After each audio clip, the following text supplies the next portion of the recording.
Cette table ronde est organisée par l'association Préva en partenariat avec Marsa Nature, l'UFC Que Choisir et la FRAD.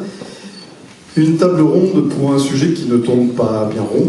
Il s'agit de l'usage de l'eau, un bien commun parfois privatisé pour des usages commerciaux ou pour des activités au poids écologique considérable. Pourtant, il en sera question à plusieurs reprises ce soir, l'eau est définie selon la loi promulguée en 2006 comme un bien commun de la nation. L'usage de l'eau devrait répondre à la loi qui est claire sur le sujet, comme pour la première priorité, la sécurité publique en cas d'incendie. On doit pouvoir prélever de l'eau là où on veut. La deuxième, c'est l'adduction d'eau potable pour la consommation des populations, l'eau qui coule dans notre robinet. Et la troisième priorité, c'est l'irrigation des écosystèmes naturels et des écosystèmes agricoles. L'industrialisation ne vient qu'après. Pourtant, dans certains cas, on découvre que les priorités ne sont pas respectées au profit d'intérêts industriels, commerciaux et financiers. On peut dire qu'il s'agit là d'un cas flagrant de détournement de l'eau. Plusieurs intervenants donc vont se succéder ce soir pour nous faire part de leur témoignage, étant confrontés à ce détournement de l'usage de l'eau. Et nous verrons les cas concrets de Volvic, Vittel, La Salvetat, le projet de Dieuze, Muralcaire, la pisciculture donc de Saint-Genet-d'Enfants, comme je l'ai dit. Je suis chargé de modérer cette soirée, donc de vous séparer si vous en venez aux mains. Je me présente, je m'appelle Christophe Noiseux, je suis l'animateur de l'émission H2O, la bien nommée, sur France Bleu, Pays d'Auvergne, qui existe depuis 33 ans, depuis 1992, qui a longtemps eu pour slogan l'émission qui sait se faire entendre, mais pas toujours bien voir. Soyez les bienvenus, on va passer une super soirée ensemble, et je vous demande d'accueillir Christian Amblard, notre premier intervenant pour cette soirée donc à laquelle vous allez pouvoir participer. Christian Amblard, je rappelle que vous êtes directeur de recherche honoraire au CNRS, spécialiste des écosystèmes aquatiques, et vous allez nous parler de la ressource que représente l'eau douce dans l'environnement. Oui, auparavant je voudrais remercier toute l'Assemblée, et notamment les élus qui ont eu le courage de venir, contrairement à certains, mais bon, il y a des fois des disponibilités qui ne conviennent pas. Oui, donc moi je vais introduire cette table ronde en faisant une présentation très générale sur la ressource en eau. Et je vais faire cette présentation très générale en la structurant autour de trois grandes caractéristiques de la ressource en eau. La première caractéristique, c'est que l'eau douce est une ressource rare.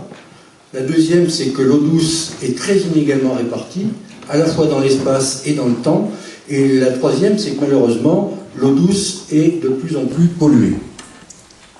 Donc l'eau douce est une ressource rare, alors que souvent on parle de la planète bleue, et on se dit c'est parce qu'il y a beaucoup d'eau sur Terre. Alors certes, il y a beaucoup d'eau sur Terre, mais c'est essentiellement de l'eau salée, puisque l'eau douce ne représente que 2,5% de l'ensemble de l'eau sur notre planète. Et sur ces 2,5%, il faut dire que pratiquement les 3/4 sont au niveau des pôles sous forme de glace, et ensuite il y a beaucoup d'eau qui est de l'eau souterraine. En fait, l'eau douce de surface qui est facilement accessible, c'est que 0,02% de l'ensemble de l'eau. Donc c'est effectivement une ressource rare. Et comme c'est une ressource rare, eh bien entendu, ça va amener un certain nombre de conflits d'usage. Des conflits d'usage qu'on peut retrouver au niveau international. Ça peut surprendre, mais il y a eu dans les décennies précédentes des guerres ou des tensions très vives en raison justement de conflits d'usage autour de l'eau. C'est vrai par exemple au Moyen-Orient, mais c'est vrai dans beaucoup de pays. En général, c'est parce qu'il existe un fleuve transfrontalier et que finalement ceux qui exploitent le fleuve en amont ne prennent pas en compte ce qui se passe à l'aval. Donc il faudrait une gestion amont-aval, et finalement c'est pratiquement jamais le cas. Au niveau national, eh bien, il y a des conflits potentiels entre les différents usages que représente l'eau.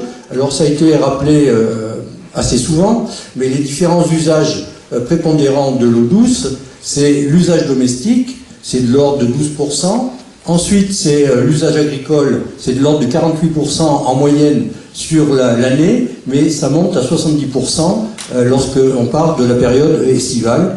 Et ensuite vient l'usage industriel, 40%, dont le problème d'embouteillage. Et comment gère-t-on en France ces conflits d'usage potentiels ?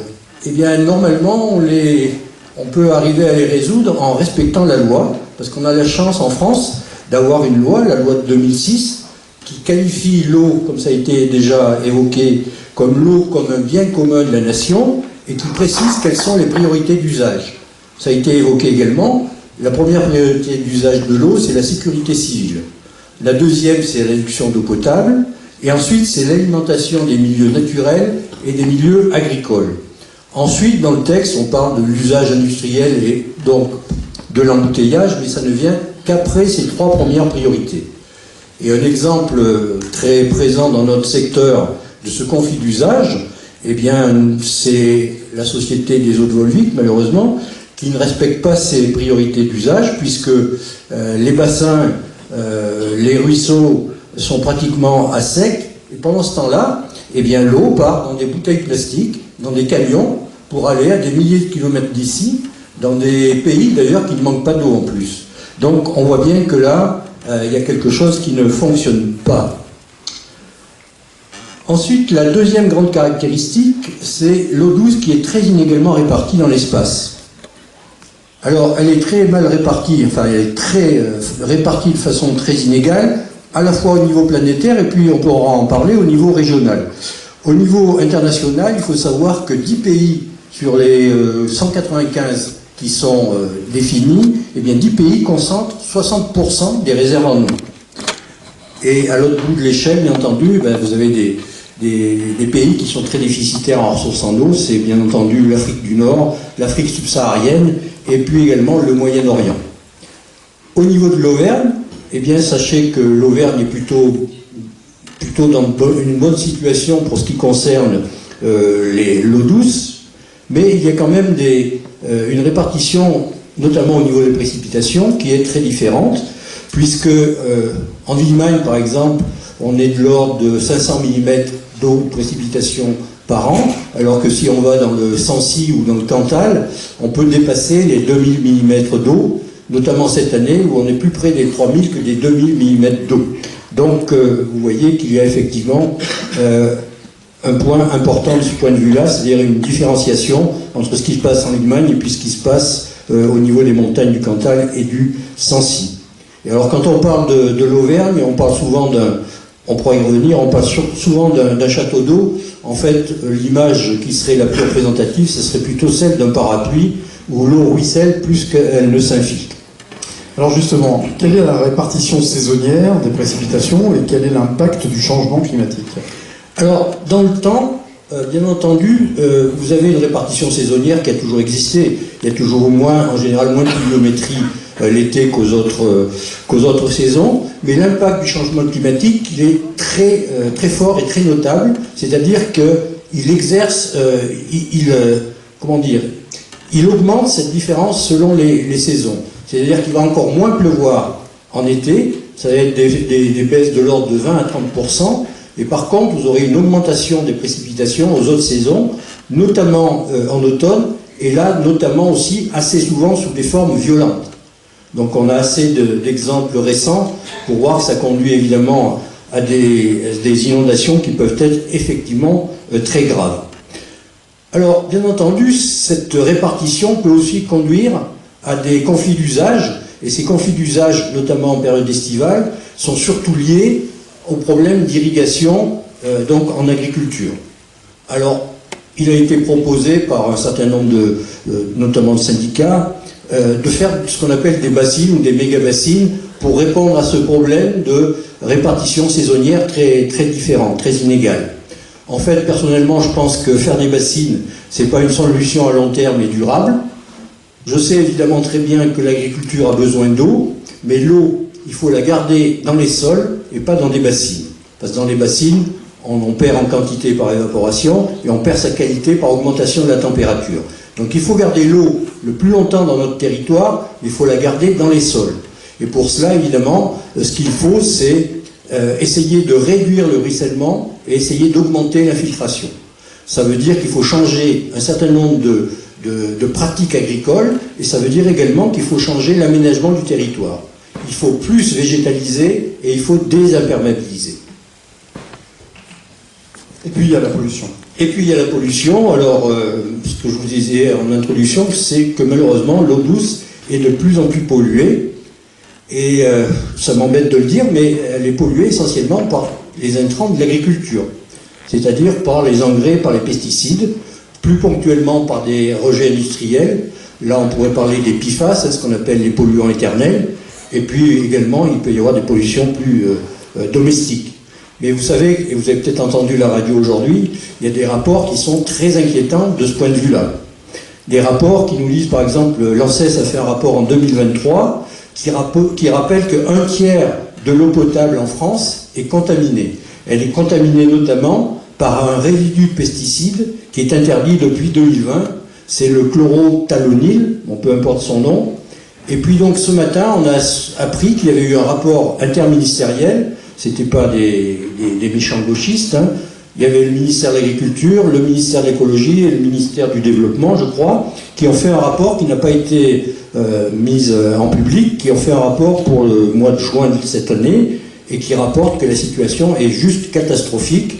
La plupart des châteaux d'eau, enfin de toutes les prises d'eau pour l'alimentation en eau potable, sont polluées par des pesticides. Et ça devient un problème extrêmement fort. Et il y a l'étude Phytovergne aussi. Oui, c'est aussi pour dire que malheureusement, l'Auvergne n'échappe pas à ce problème de pesticides dans l'eau, puisque Phytovergne a fait une étude alors, qui date un peu de quelques années, mais il a été trouvé 113 molécules différentes dans les eaux d'Auvergne. Et dans 80% des cas, c'était un pesticide. Donc, comme vous le voyez, les pouvoirs publics commencent à admettre ce que nous répétons depuis un certain nombre d'années. Ce que l'on sait, par contre, c'est que les mesures qui sont prises pour essayer de faire face à cette situation ne sont pas suffisantes et on en est très très loin. Et conclusion. Alors pour conclure, je pense que les dossiers qui vont vous être présentés, qui ont trait à 4 sites différents, en fait, ils relèvent tous du même constat, à savoir qu'il va s'agir de l'accaparement à des fins commerciales d'un patrimoine commun de la nation qui est l'eau, par des multinationales et au risque, bien entendu, d'assécher des secteurs entiers, les cours d'eau, mais aussi les zones humides, donc d'assécher finalement tout un secteur. Et cela s'est fait au détriment d'autres usages qui sont définis par la loi comme étant prioritaires, au terme donc de cette loi de 2006, et tout cela, c'est vraiment ce que l'on reproche, tout cela avec l'assentiment, l'accord, voire peut-être, on pourrait dire la complicité, si c'est peut-être pas le bon mot, mais des pouvoirs publics qui ne font pas respecter la loi et donc l'intérêt général. On demande donc le respect de la loi sur l'eau et puis aussi une totale transparence vis-à-vis de ces activités, de ces projets commerciaux. Merci. Merci.